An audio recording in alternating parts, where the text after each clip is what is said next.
Thanks for everyone for coming. This is the 5th one of these. So we're going to talk open discussion. You're allowed to speak whenever you want. Just I'm going to start off each topic maybe, and then if you have any questions, feel free to answer or ask them to any of the participants. We'll just start off with a brief introduction of each person, and then we'll kick it off. So we'll start, Rebecca. Yeah. Hi. My name's Rebecca Kilkelly. Most people know me by Bex. I work in a company just around the corner here called Car Gurus. If you haven't heard of Car Gurus, we're the largest online marketplace for cars across the US. And over the past 3 years, we've begun to open up our markets across Europe as well. So we're currently live in the UK, Italy and Spain, and soon launching in France as well. There I manage the sales development team. So it's currently a team of 12 sales development representatives.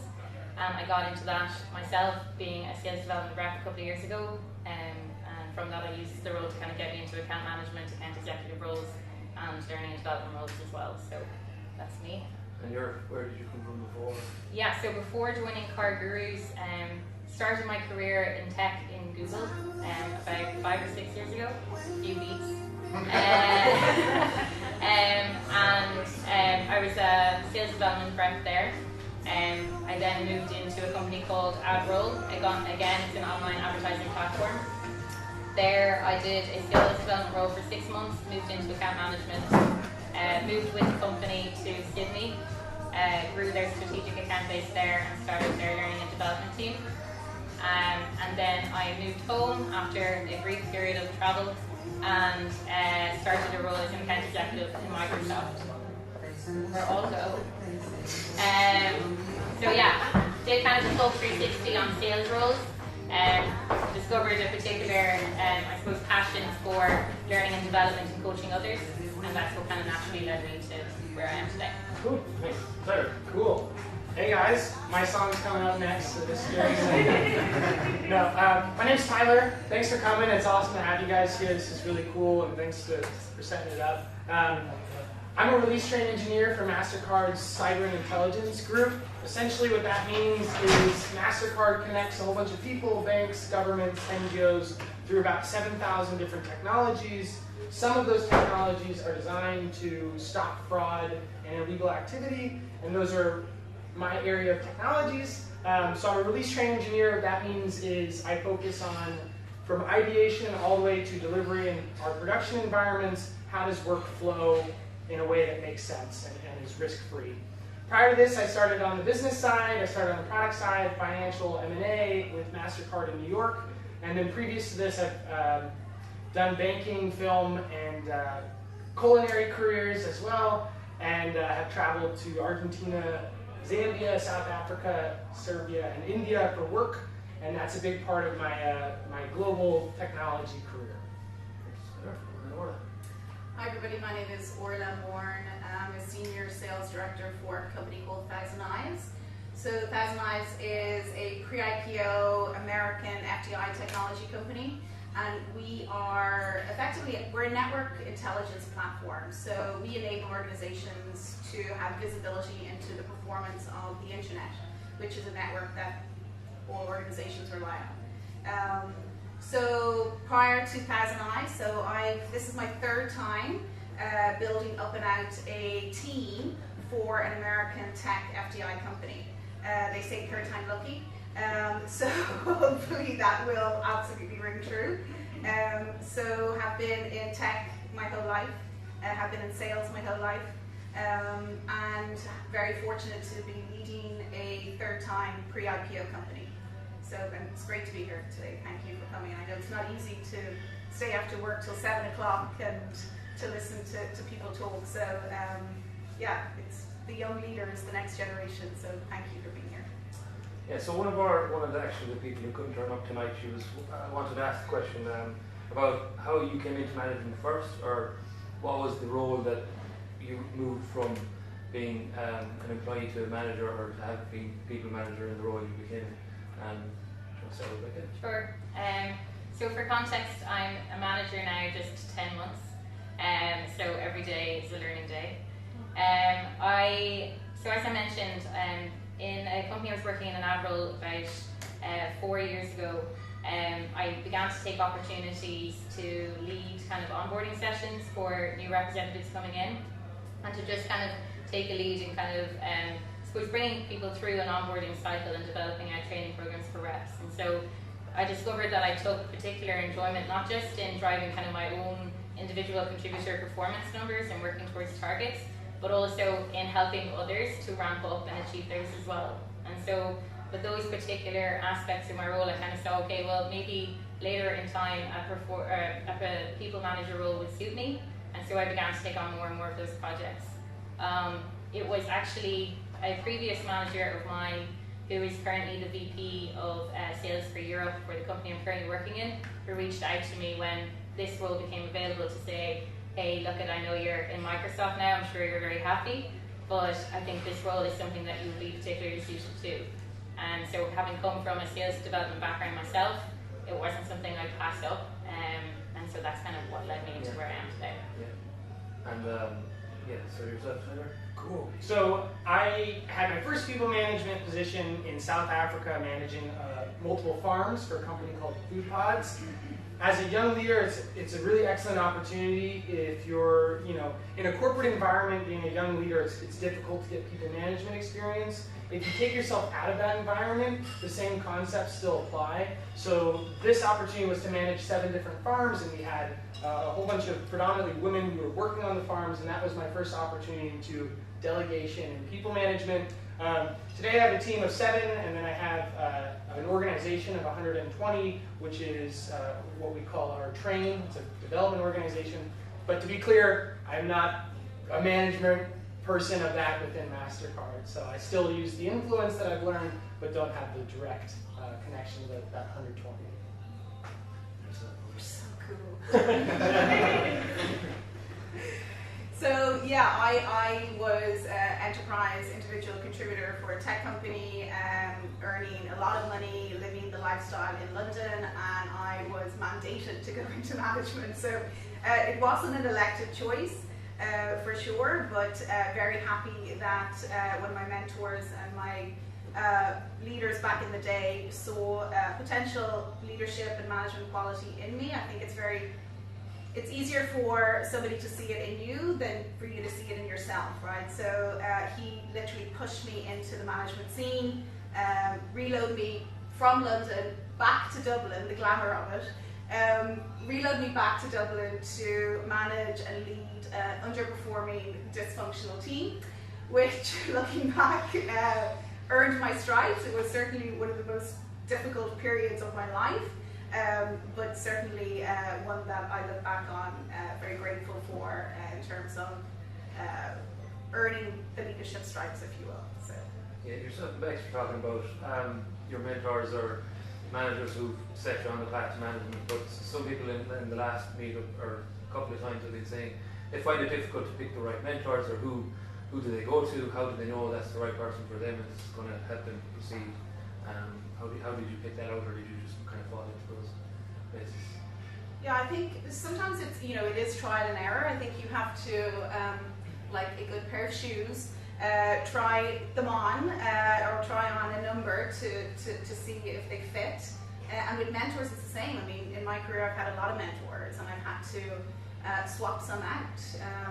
And so I think if you're open to,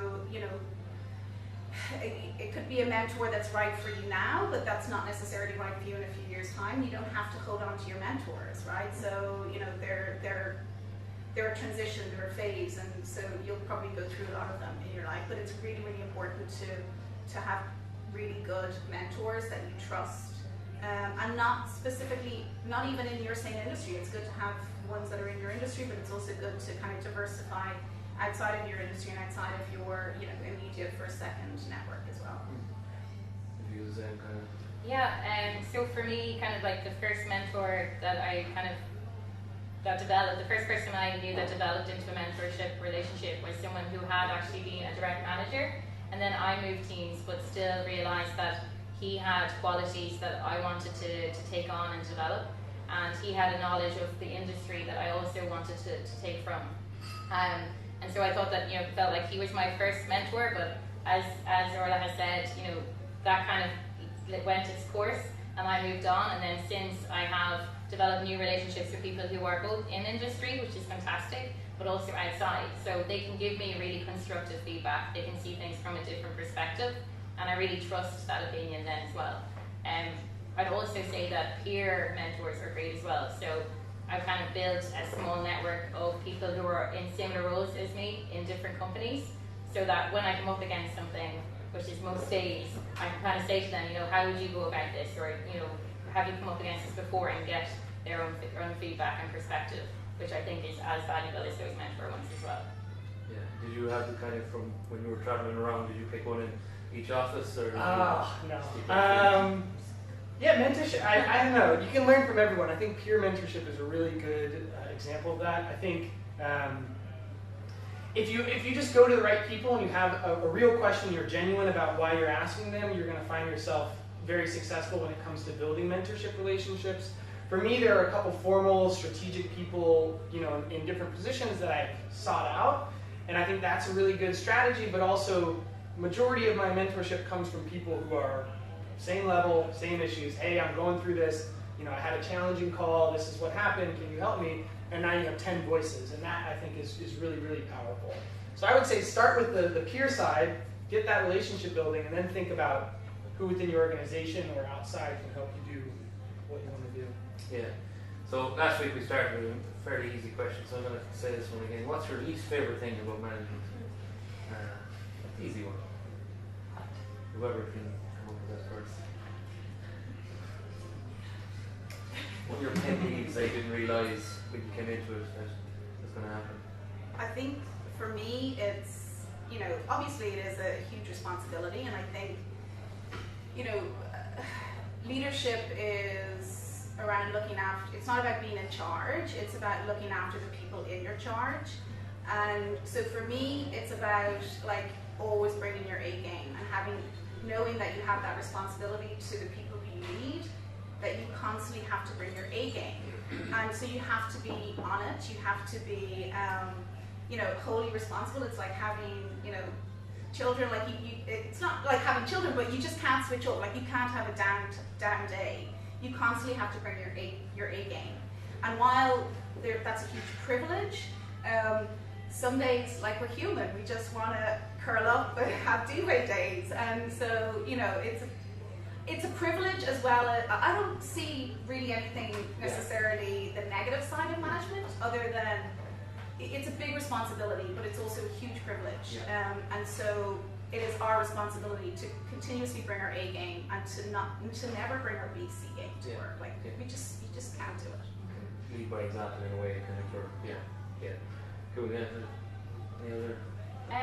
There's nothing I can say that is, a negative aspect of the job, but I think as I'm so new into it, one thing that I found challenging going from an individual contributor role into, a team manager role is balancing performance and metrics and reporting up and getting all of your team's figures together with the people management side. So knowing your team, knowing their motivations, knowing where they are day to day and connecting with them, all while keeping face. And so being positive and leaving your stuff at the door in the morning and coming in and being like, hey, it's me again, I'm back. So I think that's what I found challenging, and every day, as I said, is a learning day.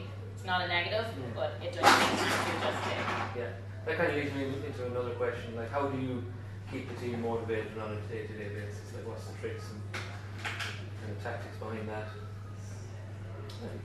I'll go for it. Yeah, so I think building personal relationships, knowing what's going on in someone's life is incredibly valuable. The favorite wine of someone, or that they're a plant person, you can talk to them about that. That extra level, or understanding which level you want to get to with the people on your team, that's the real motivator. I think my personal view on this is people are going to come to the job that they want to do and want to do a good job, and your job is to make sure that nothing's holding them back. And so if there's a personal thing going on, you want to really understand that and be aware of that or cautious of it. And then also, I stole plants from the office, they're growing beautifully. I went over to Ashish and said, yo, look at this plant. And that type of relationship that you're building, I think gets your team overall more committed to what you're doing, more motivated, and takes away the blockers from them doing their actual job. Yeah, for me, it was one of my very early mentors. He said to me, when, you know, as leaders, there's so much context switching and people switching that we have to do on a daily basis. And one of my earliest pieces of advice when moving into leadership role was, he said, when you ask somebody how their weekend went or how they are, make sure you wait and listen for their response. You know, we're so busy and it's like, hey, how was your weekend? And like we're just like we're grooving off, not listening to their response. And I think as leaders, we have a real responsibility to make people feel safe.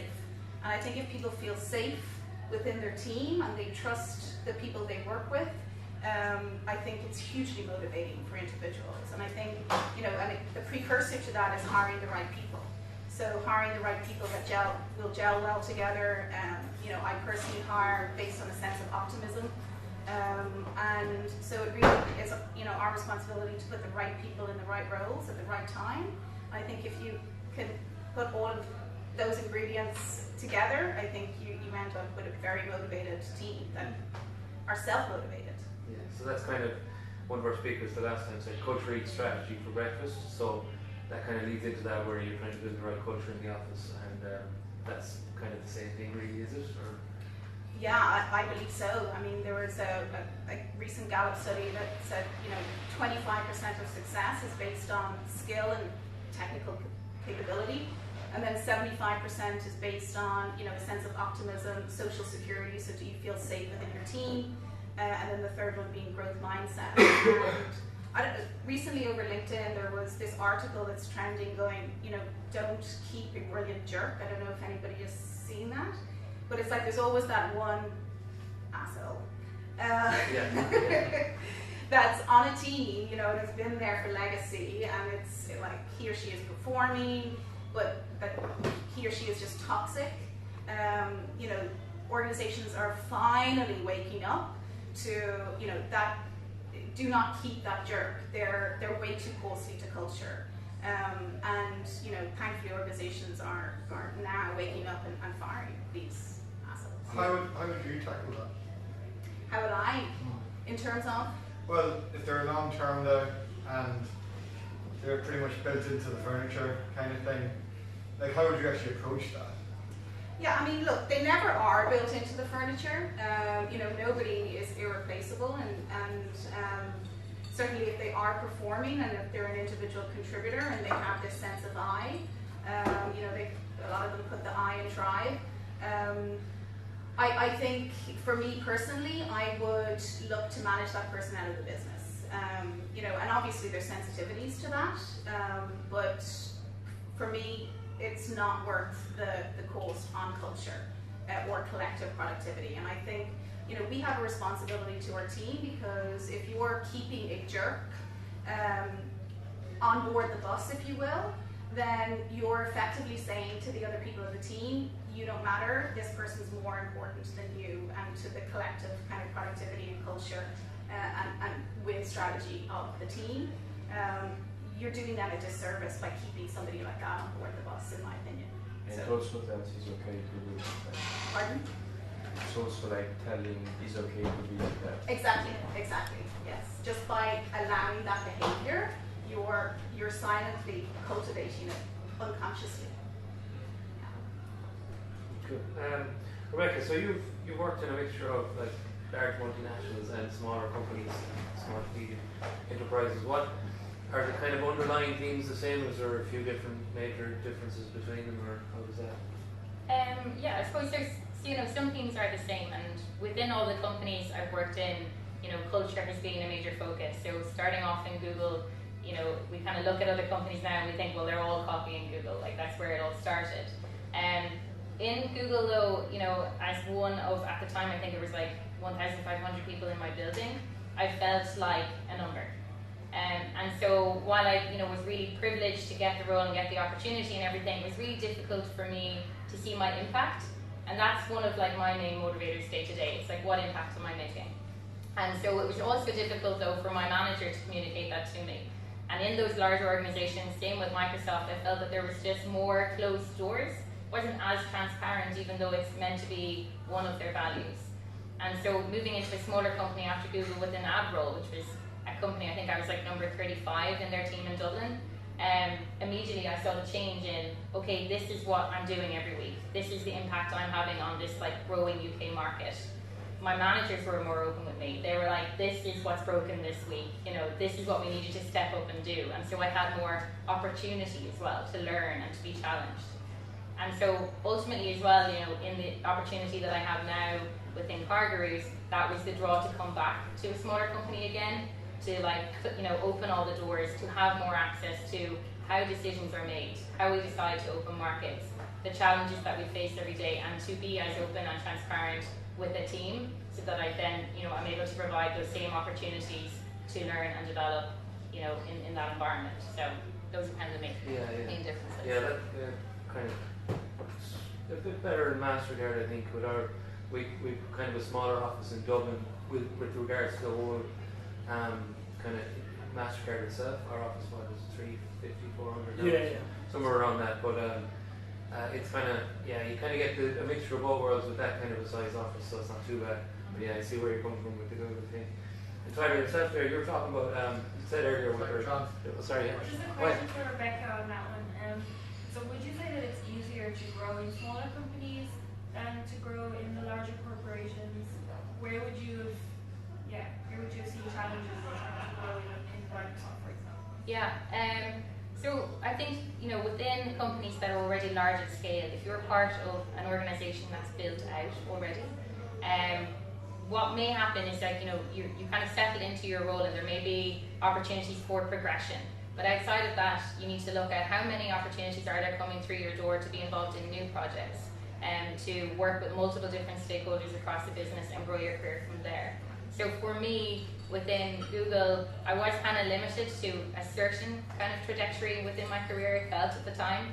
And when I looked at an opportunity to move into AdRoll then, I was kind of like, well, look, here's a business that was pre-IPO, that had just opened an office in Dublin 8 months previous and had this huge kind of opportunity ahead of itself to be successful, not just within one market, but eventually multiple. So I could see there that if I got in the door and played my cards right and performed, that I would have multiple different avenues to explore and go down. Same with, I think, people coming in and joining the team and working in CarGurus now, where I'm saying, come in, join the SDR team, use it as an opportunity to start your career in sales, but don't just feel like you are pigeonholed into moving into an account executive role, because you should use this as an opportunity to explore the business, to look at marketing, to understand customer success, to look at account management. And those are opportunities I feel that you get in smaller companies sometimes. Yeah, I find as well in some of the bigger companies, some of them have worked it out. They've proper, like you've done it yourself, Tyler, you've moved within Mastercard into a few different roles. But some are still kind of catching up to that. They're like, you move into this team, 2 people out of that team this year can move up. You might not be one of the two or whatnot. Something to be aware of, I would say, early in your career, especially at a large multinational, would be follow the money, not the actual pay, but where the investment is, and then figure out where you're actually physically going to grow. So for an example, coming here, you know, the group is growing massively from a revenue perspective, and the office is going from 300 people to 1,500. So if you do the math between those two things, you're in this sweet spot of like opportunity, because they're going to have to hire leadership positions within those 1,200 people, and it's probably going to be in the group that's generating the most revenue. So that would be my one piece of like multinational. Find the sweet spot in the big corporation. Don't get caught, you know, the day to day. And we had a previous speaker. She was working in HR. She gave us a good tip where if you're trying to find out what a company's like to work for, say if you want to move there or you're getting an interview, and you check the normal places like Glassdoor and LinkedIn and whatnot, is there tricks? Like she was saying that she goes into an interview maybe 15-20 minutes early, sits in reception, and then kind of scopes out how people are acting in reception. Are people really friendly to each other? She found that was really helped her pick some of the companies she worked at. Is there any other tricks that you've used before, or kind of to figure it out? Or Just jump in here for one quick second. The biggest trick that I can give you is if something's important to you, figure out the answer to it beforehand. Something that's important to me is wearing whatever I want to wear, leaving work whenever I want to leave work or playing ping pong. Those are the things that make me happy.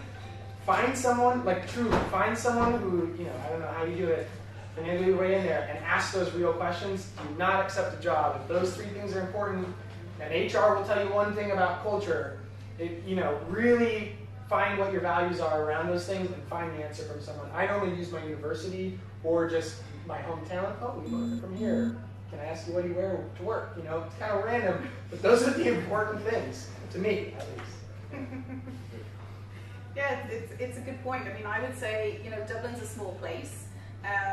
It's very, for me, when I'm interviewing people and I'm looking to potentially move to an offer on somebody, like I'll just bring up somebody who I know is connected to them on LinkedIn and go, do you know this person? What's this person like? Candidates can do the same for organizations, like it's very, very easy in Dublin to find somebody who knows somebody who knows somebody who knows something about an organization. And what Tyler said, like be very upfront in terms of your prerequisites. It is, it's a candidate's market. And if dressing is important to you and being flexible and working from home is important to you, then state that up front in the interview and see if they're in a position to meet that. They will, most hiring managers will respect you enormously for being very upfront and candid in terms of your requirements.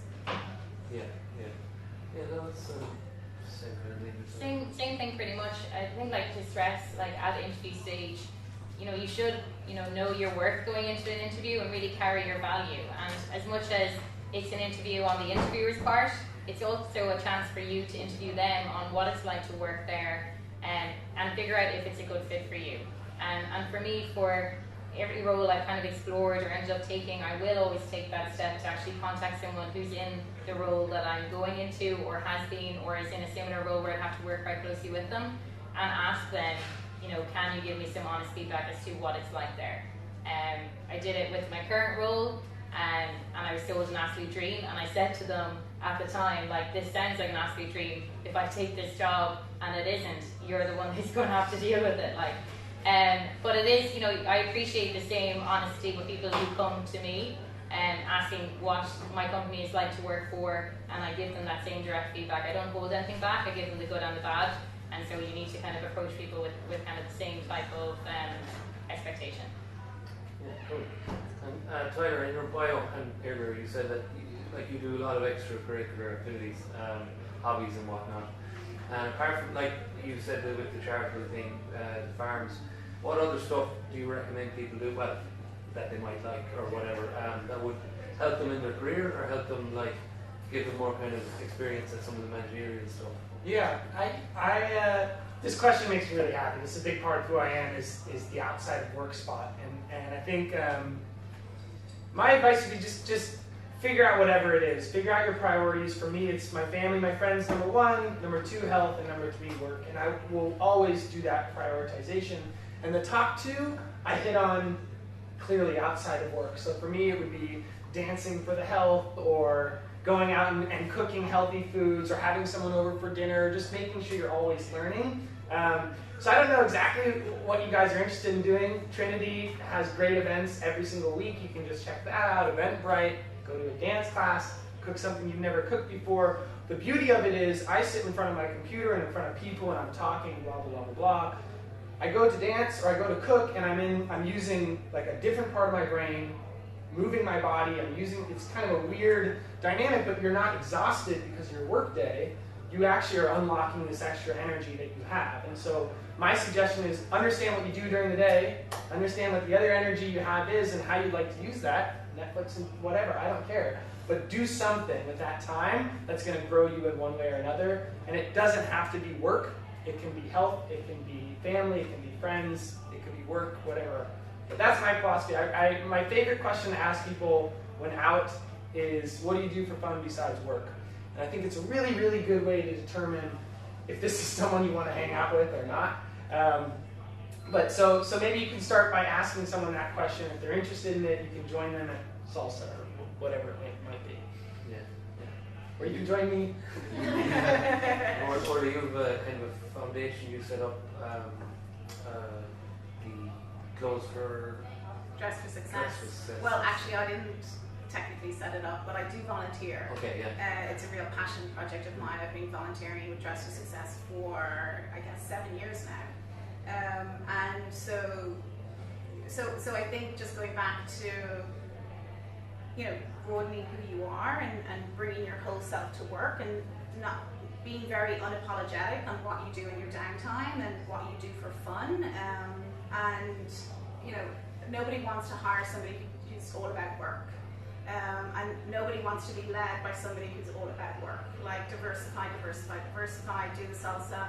I was just thinking when you were saying that you'll never get dementia or Alzheimer's. It's like if you dance, you can ward off that into old age. So I digress. So Dress for Success, we enable women to go back into the workplace. So typically they're very disadvantaged women from disadvantaged areas, or maybe they haven't worked in a very, very long time. And so we facilitate and enable them to go back into the workplace, whether that's giving them, you know, 2 free suits, if you will, to go to interviews and feel kind of outwardly confident. But we also give them the inner confidence that is needed to rejoin the workplace. And we also re-engineer their CV so that it's kind of workplace ready. And so for me, you know, I do that because I'm passionate about that. But, you know, I think this is about leadership talk. It's about the leaders of tomorrow, and I think the best leaders contribute. And so we contribute daily at work, but it's really, really important that we contribute outside of work as well. So that's why I'm passionate about it. Thanks. So Rebecca, since you're new to the kind of team in Care Gurus, how do you get a problem a lot of people probably have is how do you get cohesion in a team where a lot of people have a lot of different ideas of how things work, and you're trying to kind of lead them? How do you get that? I think it's about like ensuring everyone's on the same page, and then where potentially there are people with multiple different ideas that might clash, it's about ensuring that everyone has room for their ideas to be heard, and that we create a space where it's okay to kind of say, like, I don't really get how that would work, like, tell me a little bit more about it, so that there's no one saying like, no, that's not how we do it, or nothing like that. We're hearing people's ideas, we're hearing how they came to that, and then we're going back to rather kind of, you know, if they need to be redesigned or refigured, that we have room to do that, and we feel like they're comfortable at speaking and bringing those to the table. So I think it's just about setting the expectation when people are joining the team, or if it's already in place, that that's the way things are done, that people are heard, and that they should be in a space where they can speak their mind. Yeah, just to echo what Rebecca said, so it really is about creating that safe space so that everybody feels that they can contribute, and that, again, that we listen. And I think it's really important. I posted an article just only a matter of weeks ago, on how to create optimum meetings. And one of the things was to remove sarcasm. So sarcasm is great amongst your friends. I mean, Irish people were notorious for a little bit of sarcasm. But it's not, it has to be removed at work, in a meeting capacity, in a meeting space.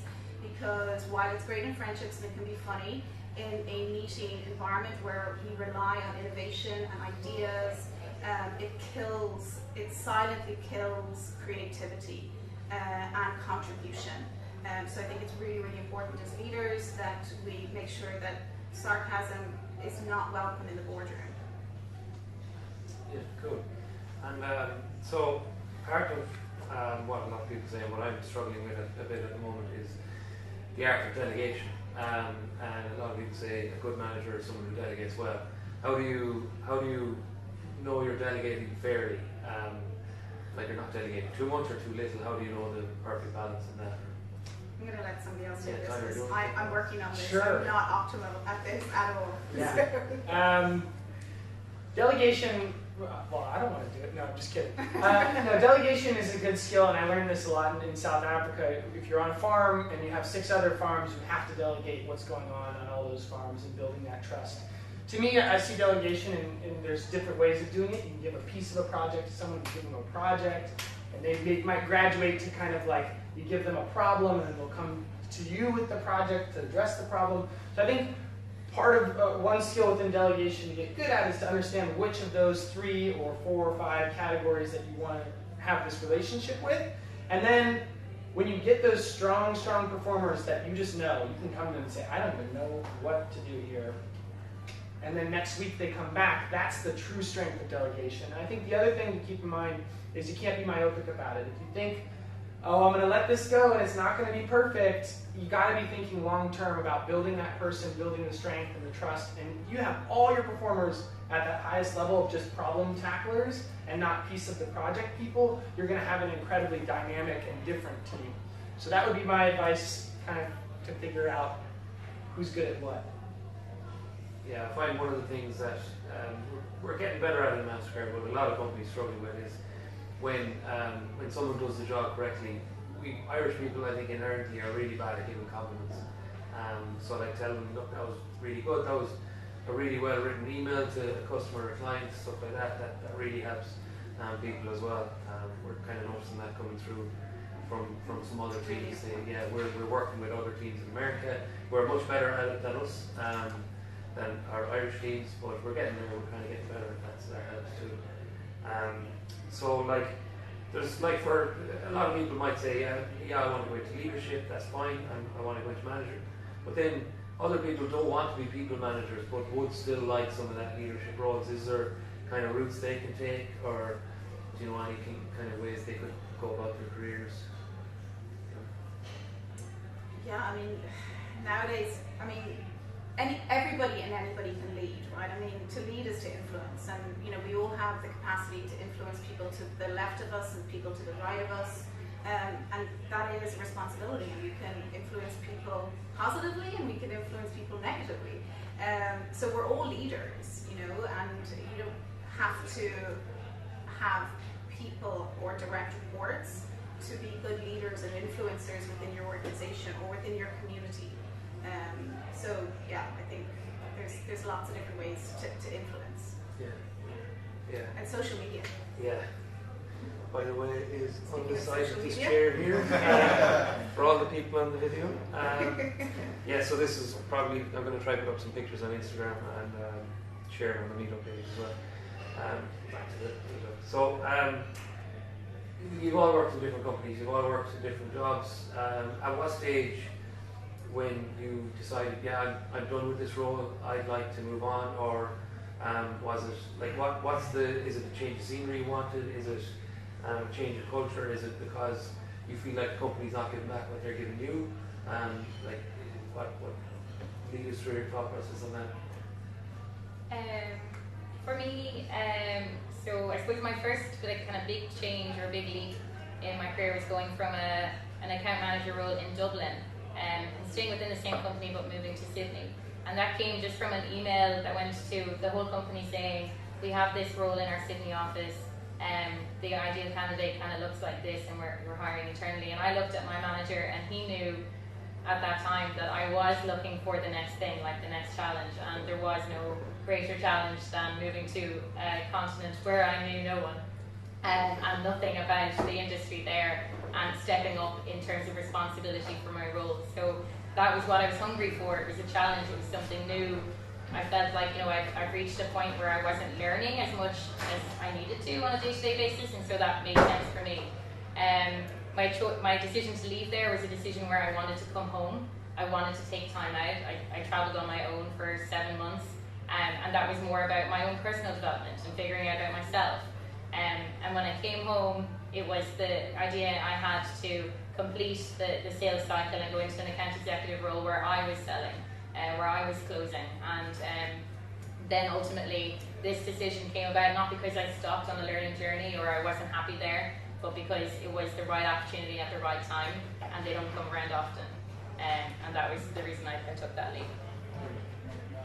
Yeah, this is an interesting question. I think when you're really young in your career, there's an expectation that you know you have this 5-year plan. You got these, like, I don't know what they're talking about. So that expectation for me, I think, needs to be redefined, especially when you're younger in your career. Figure out what you actually care about. So for me, there's a balance. Do you want to work a lot? Do you want to make a lot of money? do not want to work a lot, in a stressful environment, international, big company, small company. These are the parameters that you can kind of define. And so I think what's important when you're young in your career is to define what's important to you around those parameters.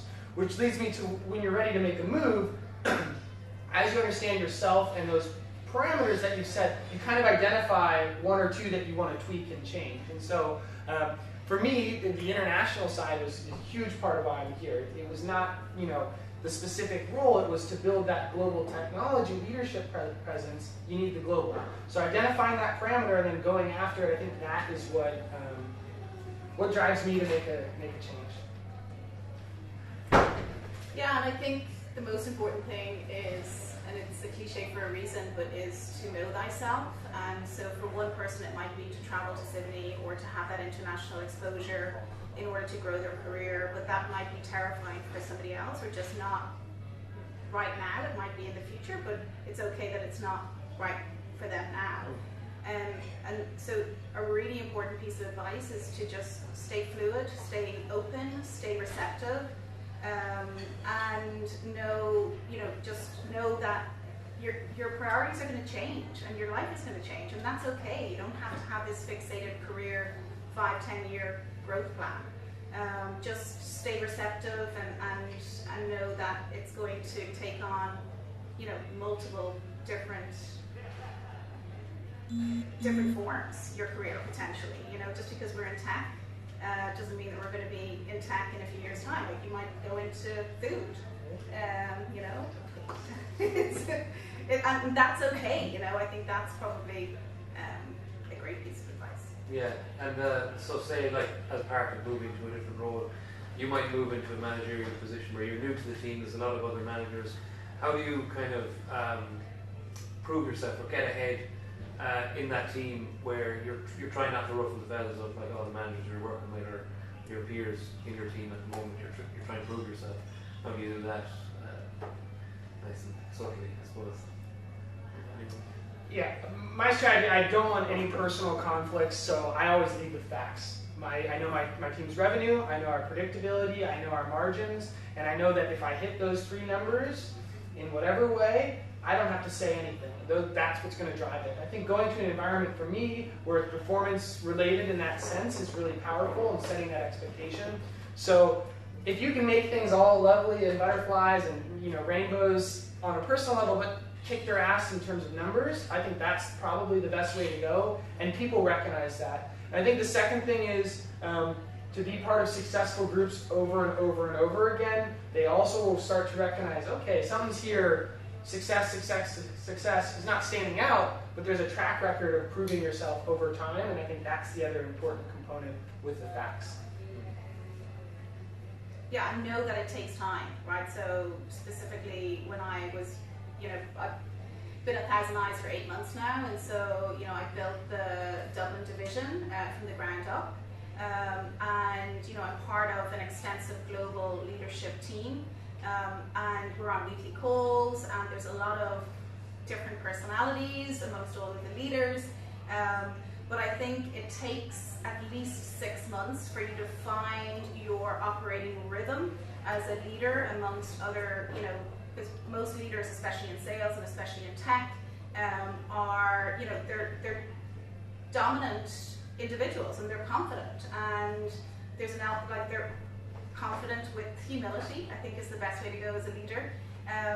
But you can't go in there and just go, this is my opinion. You've got to listen, you've got to take note, you've got to navigate your way through the complex personalities and through the complex leadership styles, and not force your leadership style on them, but really listen, absorb, learn, and then know that it will take you time. It will take at least 6 months to get into your groove and your operational rhythm, whereby you can effectively contribute. And I think we very often feel like we have to contribute, and we learn this in school, like the teacher asks us to give them answers, as opposed to cultivating our ability to question and to ask great questions, as opposed to answer.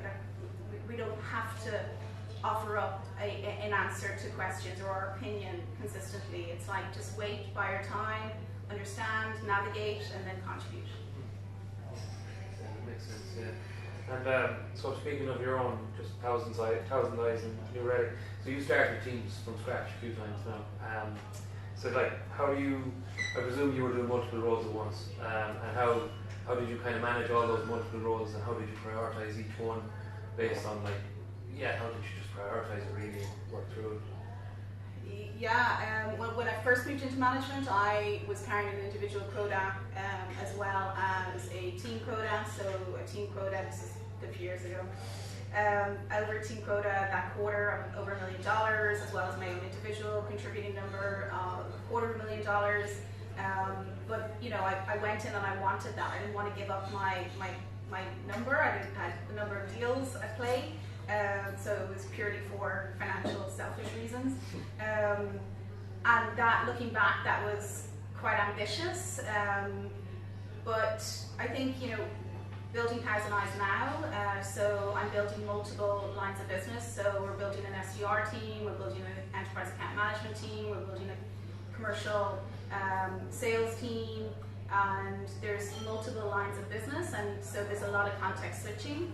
And you know, my whole mantra, whether it's, you know, looking a year out, a month out, a quarter out, and a day out, is, for me, the most important thing is to keep the most important thing the most important thing. So every year I go, what's the most important thing for this year? Every quarter, every month, and every day I go, what's the most important thing today? And I do that daily. And so one day it may be, you know, the biggest land deal in the history of ThousandEyes, which we currently have on the radar, or you know, the next day it might be a HR issue, or it might be somebody's personal issue, or you know, so it's keeping the most important thing daily. Yeah, cool. Okay.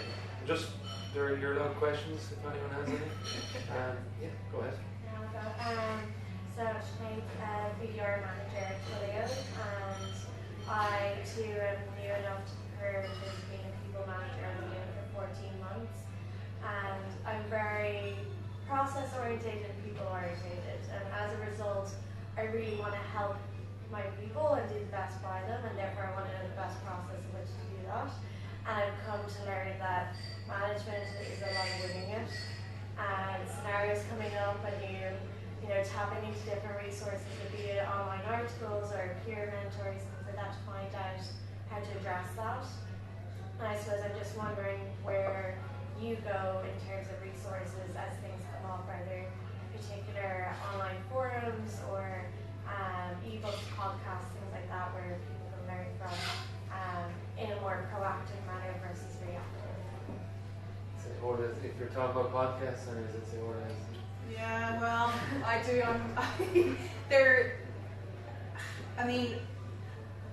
I do listen to a lot of podcasts, but admittedly not for this kind of operational process that I think is the intention behind your question. It's more just how to be the best manager. And look, I think you're 14 months in the role. Yeah. I think what you do need to give yourself is space. And you're, you know, a rookie manager. It's going to take time. Give yourself, you know, that time. The first month of being in a management role is the most stressful you will ever be in your life, because you set yourself a lot of expectations.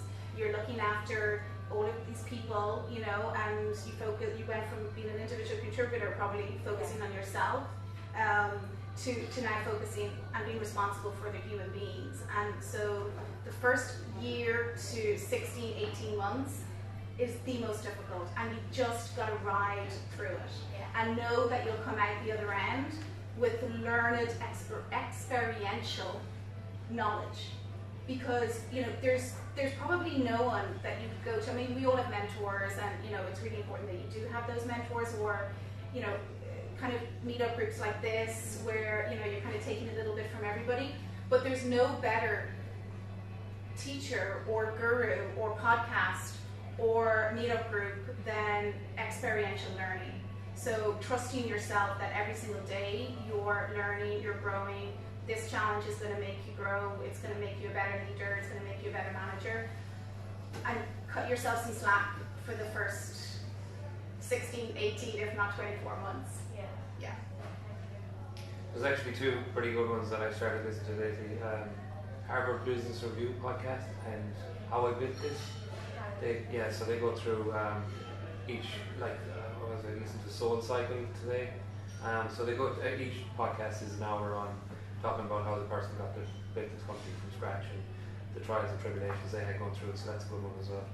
Reid Hoffman's one is quite good as well, the LinkedIn one. Okay. Founder of LinkedIn, he does quite good. I'd also add Knowledge Project. Knowledge? Heard of that one, yeah. Yeah, so I'll post a link to the meetup so people can add the names of these to the meetup as well, so that other people can see it afterwards. So when you're kind of getting into leadership, what paths should you focus on, or should you just kind of wing it, I suppose, in one way, or I don't know, you should be telling your manager that you want to become a leader first of all. I hear that a lot. People are saying, why I didn't get that role, why didn't I get that role? And then your manager says, oh, I didn't know you wanted to be a people manager. So that's probably the first thing to do, tell your manager you want to go there or something like that. Is there any other ideas around that, or Rebecca? Yeah, so I think, be vocal about what you're looking to achieve within your career. I mean, as Orla mentioned, it's okay not to have, a set, 2 or 5 year plan. Realistically, maybe the perfect job for you doesn't exist yet. But I think in following your interests, it's really important that you feel comfortable to communicate to your manager or someone in the company that you work with, if you're looking to stay there, that this is what interests you, this is where your passion is. And if there are opportunities for you to participate in projects that might enable you to build on the skill set that you need to fulfill the opportunity that you want, they need to be in the know to be able to offer that to you. So we talked about delegation. I like to make sure I spend time understanding, what each member of my team is interested in, where their skill sets are, where they want to go, so that if something comes up, I can quickly, hand it to them and be like, right, run with it, and come to me if you have any questions on it, but this is yours and own it. And then that's something they can put their name to later when an opportunity comes up, and they can say, well, look, I've taken on all of these projects to try and get myself to this position. This is the experience, let me run at it. So I just think be vocal, take on opportunities. That is what will enable you to get what you want. Yeah, I would say don't wait, be intentional about what you do, and no one will ever become a leader if just waiting for someone to say, oh, now it's your chance to be a leader. I think there are opportunities every single day that we have to be leaders, if it's groups, or John is an example, throwing on this event. I mean, now he's attaching his name to the leadership group, he's leading the whole event. No one told him, hey, go do this. This is something, him taking the initiative to go out and build his leadership skills. And I think that is super, super important. The other thing is to look for roles that allow you to influence without authority. So for my current role, my job is to tell people what their job is from a roles and responsibilities perspective so that information flows really smoothly. From a leadership role, I just influence and coach and talk about, okay, what skills are we going to work on and things like that. But I'm not a people manager of these folks. I just have the opportunity to learn how to influence and coach and lead from a secondary position. Now, in terms of growth, that sets you up for success because they're looking for people who have those qualities and not just think they have the qualities, but can actually demonstrate that they've done it before. So that would be my advice. Don't wait, and find a position that allows you to influence others without authority. I'm just going to add to that. So it's okay to try it on for size as well, like a good pair of shoes analogy, back to that analogy. Very often we think we want to become people leaders, and because that's what the next step is, but it's okay to go, I think don't quit before 18 months. If you go into a leadership position, know that it's going to be the worst period of your life for the first 18 months. Try not quit before the first 18 months of transitioning into a leadership position, but it's okay after 18 months to go, you know what, this is not for me yet, and move back into an individual contributor role if that's what you want to do, or go on your sabbatical. I did that after my first leadership role. I went on an 8-month sabbatical, and that's okay, just being really, enabling of yourself, you know, like that it's okay to pivot, you know, but not before 18 months. Okay, so I'm actually running out of questions here, so if we don't, yeah, go ahead. So the question is, you guys have been leading, and you know, as far as I understood, you've been also recognizing leadership in your employees as well, right? So what's your process of nurturing leadership within your team, and what do you stress on, or how you pick up those individuals which you would like to invest into the leadership roles? I wanted a leadership role and I got rejected 50 times in a row. I wanted to move to Dublin. I got told no so many times that everyone else quit, but I didn't. And I think that is a really, really powerful quality when it comes to being a leader. They'll tell you no. They'll tell you you don't have the potential, you're not set up. Screw it. Continue, yeah, right? Just continue going for it and you'll just be successful. And I cannot, persistence is a huge part of success in life, but also in leadership. And so my real true would be just get rejected 50 times. Like, seriously. Continually go for it, and someone will realize that. And they might want to shut you up and give you the opportunity to fail, but you know, whatever it is, you'll get the correct guidance and the correct answer. But do not be put down because people aren't thinking of you that way. Make them think of you that way. Did that answer your question?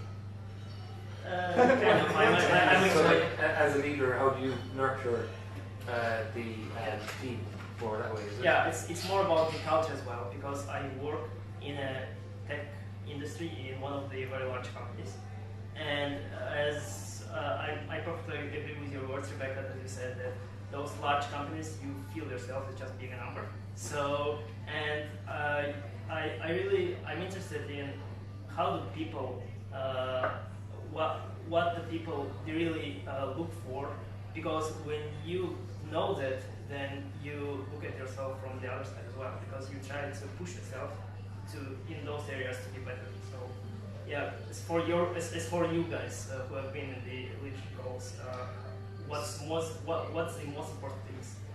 I might jump in there. I'm not currently properly in a leadership role yet, but what I do in MasterCard, in any company I've worked in, I put myself out there.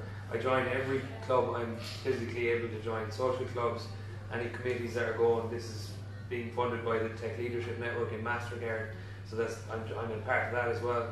So like, you'll see people who are doing all this stuff. You're in a few clubs in MasterCard as well, you probably all are. You'll see people who are willing to integrate themselves into the company, so you want to get them kind of, you'll see that those people are the people that are they have the right culture, they have the right mindset, they're really social, they're building their own network within the company. It's people like that you kind of want to target on. Like, they're the ones that you want to, you know they're going to stick around because they've got connections in the company, or they might stick around. They're more likely to stick around than someone who doesn't go to any of the social events. He's just there to pick up a paycheck and to go home. So you should be maybe focusing on them people, or maybe try and get the other people to join the clubs as well, or to kind of partake in some of the more extracurricular activities. Yeah, and also just to add from a tactical perspective to that, you know, people who come in, new hires, like, help them on board, like, take them under your wing, and you've been here for a while, like, this knowledge that you can transfer, that you can help on board and enable new hires, just because you want to, right? Not because you think it's a box-ticking exercise, but because, you know, when you help somebody else, then, you know, all boats rise. We have this win-win mentality, and the leaderships of the organization they'll see that. They'll take a mental note that, you know, Max is somebody who just gets stuck in and really helps new hires feel welcome and onboarded, and really helps accelerate them. And not because he has to, but because, you know, he genuinely wants to. Yeah.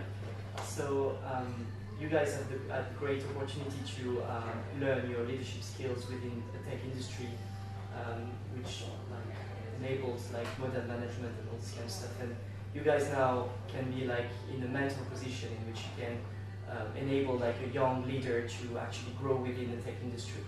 If you had a young leader in front of you what would be like the biggest, most common mistake that a leader do in the tech industry, and what would you tell him to avoid at all costs?